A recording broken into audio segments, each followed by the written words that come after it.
Hi, I'm Dr. Lisa Ryan. Psychiatry is my field and your well-being is my passion. I welcome you to this channel, and that's saying a lot about you because I only welcome the truly adorable. So, on topic. Mark Twain said, "Never argue with fools. They'll drag you down to their level and beat you with experience." Funny and food for thought. Have you ever gotten into an argument that in retrospect was kind of stupid? Yeah, me too. I've mostly blocked those from my mind. When we argue about smaller issues and miss the big picture, we do ourselves and others a great disservice. Sometimes people get into big arguments and later remember the ego bruising, pain, or discomfort of it more than the issue itself. Everyone loses. This can happen in big arenas like our governments, no kidding, smaller environments like with coworkers, or as we all know, in intimate settings like our homes. Arguing, quarreling, or strife isn't fun, but we encounter conflict, so how do we navigate it effectively? Everything I'm about to talk about in this video requires self-control. Now, before you go moving to a different video, remember that no one is a great communicator naturally or perfectly, but everyone can get better and better at these valuable skills. My channel is called An Empowered Mind. Part of being empowered is knowing that all life skills require practice and time to improve. It is also knowing that we are human and frail and need to care for ourselves kindly as we grow and change. Being patient with ourselves is empowering because we are free to learn from our mistakes and try again. Hooray! Whatever we do as we walk this earth, people are watching and learning from us. Our behavior as a whole teaches society what is socially acceptable. For many of us, we also know that God sees us and that we are called to love one another and bear with one another. We humans have much more in common than not. We all want to be loved, feel safe, and be appreciated. It helps us have compassion and understanding if we go into this topic remembering just that. So why do we argue? There are many reasons, but here are some frequent reasons people argue. We have different perspectives. We're trying to solve a problem. We are insecure and feel people must agree with us in order to feel okay about ourselves. We're frustrated, or we're really upset about something else, and this argument's a cover for it. Other reasons include misunderstanding, need for control, difficulty managing anger, jealousy, or stress. Arguing can be a learned behavior or a defense mechanism too. An example of a defense mechanism is called get them before they get you. Maybe you're late, again. Instead of facing the music, we start an argument about a little dent in the car or something unrelated. Because we're pretty clever, aren't we?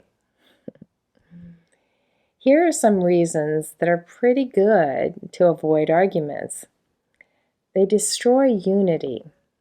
They weaken the joint position of those arguing, such as infighting in a company or in a family.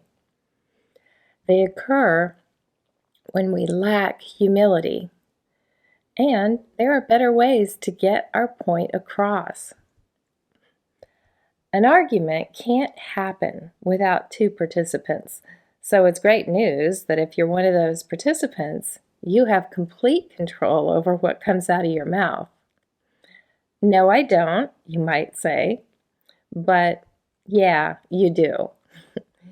If you were going to get $1 million at the end of a 24-hour period, if you only said supportive, kind things, could you do it?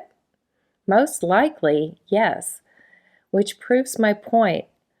We just have to be motivated. Once we accept that we have a big say in how we communicate, we are a leg up. Hostile words are never ever received well, and they hurt people, both others and ourselves. If we lose our cool, we lose communication. Sometimes only our tone gets through to the other and not even the words. None of us wants to be approached with hostility. Hostile and argumentative words are ineffective and full of pride or arrogance.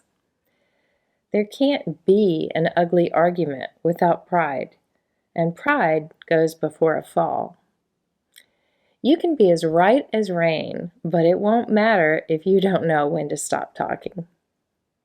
I love passionate people who will stand up for what they believe in.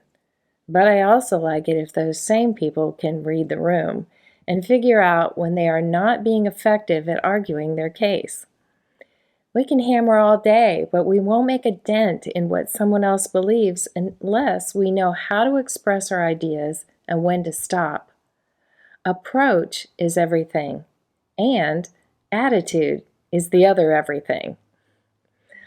Our approach needs to be calm, and our attitude needs to be genuine about expressing what we believe is right, and never about showing the other person how wrong they are. Arguing to conquer another is immature and unkind. Interchanges that get too heated are exhausting to the parties involved and to anyone listening. Do you know that once your heart starts beating over about 100 beats per minute, we lose the ability to really listen? Our sympathetic nervous system gets kicked up and we're on defensive and become less rational. Yikes!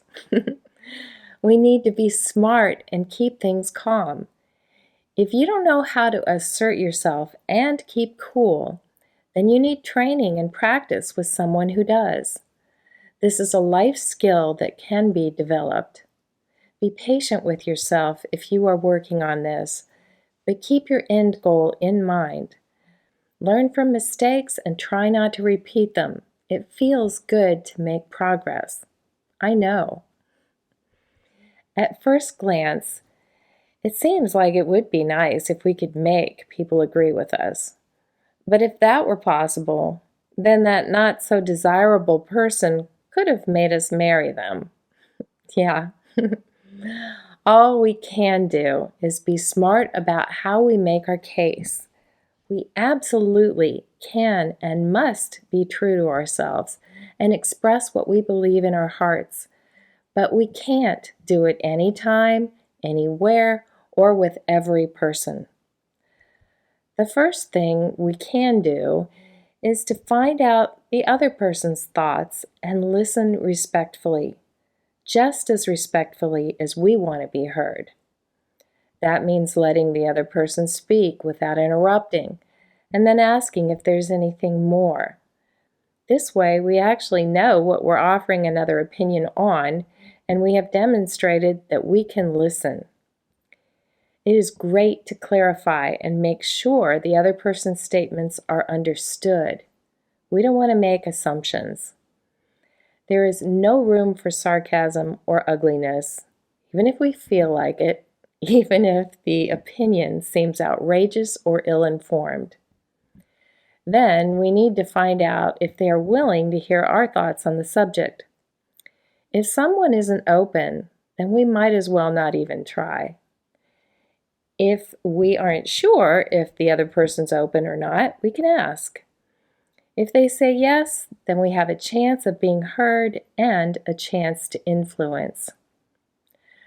With holidays nearby, sometimes we're around extended family or others which we don't really normally hang out with. For many, this is a potentially volatile recipe. As we go into our next situation where there may be conflict, whatever it is, let's remember that people can love us and vice versa, even when we disagree. As a matter of fact, love is the antidote to conflict. We find out what we're made of when we choose cooperation over competing or arguing. Peacemakers make the world brighter and more beautiful. Let's be those people.